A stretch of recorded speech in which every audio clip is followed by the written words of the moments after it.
In the past week, the government was made to realize that breaking free from the clutches of the Russian Federation will not be as easy as it may have thought.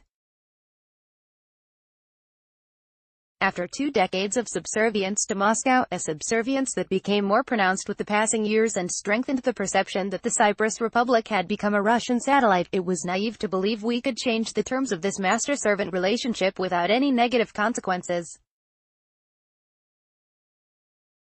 President Putin's Russia does not tolerate such actions from countries it considers client states, as he has shown in the cases of the Ukraine and Georgia. This is not to say that we should expect military action, even though last Wednesday's threats voiced by the Russian Foreign Ministry spokeswoman, Maria Zakharova, responding to a question about an alleged military buildup by the U.S. in Cyprus, left the possibility looming. Zakharova did not even bother with diplomatic language. Militarization of Cyprus, as part of U.S. and NATO plans, would inevitably lead to dangerous and destabilizing consequences for Cyprus itself, she said before explaining who would cause these consequences. We have repeatedly pointed this out to the leadership of Cyprus. We will have to take response measures in case of their implementation. What should be more worrying to the Cyprus government was that these were not off-the-cuff comments by a spokeswoman. The question was put by a journalist from the state-controlled news agency TASS, and Zakharova's response was from a prepared text, indicating that Moscow's policy was to make its threats public. No attempt was made to amend or tone down the comments, despite a call by Foreign Minister Nikos Christodoulides to his counterpart Sergei Lavrov in contact with the Russian ambassador in Nicosia.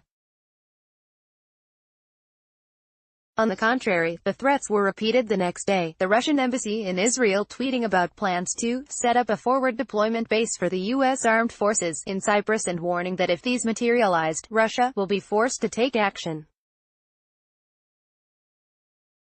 The claims of a military buildup in Cyprus were dismissed as characteristically absurd by the U.S. State Department.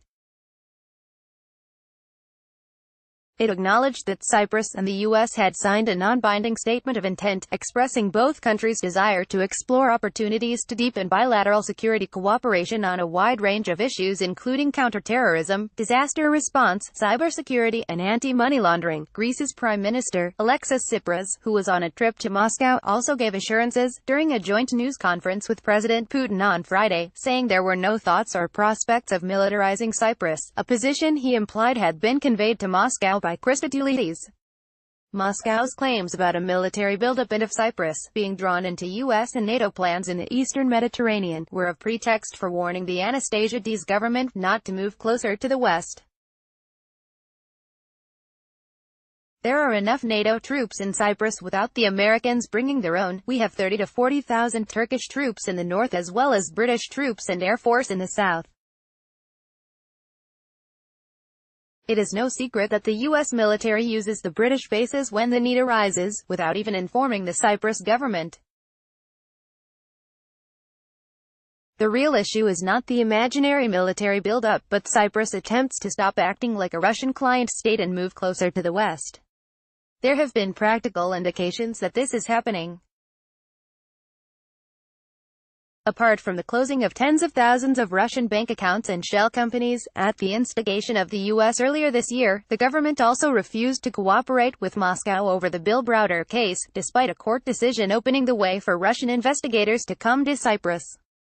This was a big turnaround, considering that Cyprus was the only EU member state cooperating with Russia on Browder, a case the Council of Europe and Interpol considered politically motivated. Moscow would also have been annoyed by Christodoulides' visit to the U.S. in November, after which the foreign minister, who had meetings with State Department officials including the Mike Pompeo, spoke about strategic cooperation. Meanwhile, last Tuesday, President Anastasiades spoke about the interest shown by the U.S. to take part in the trilateral cooperation of Cyprus, Israel and Greece, saying he expected this to confirmed in practice.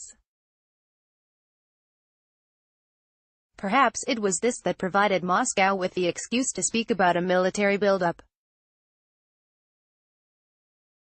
Cyprus served Moscow well for many years and gained financially from this loyal service, which included being a Russian proxy in the EU, opposing sanctions, releasing a Russian spy wanted by the US, extraditing victims of Putin's political prosecutions as well as actions that were never made public. Russia is now reacting because there are signs its control over the Cyprus government is weakening while US influence is growing.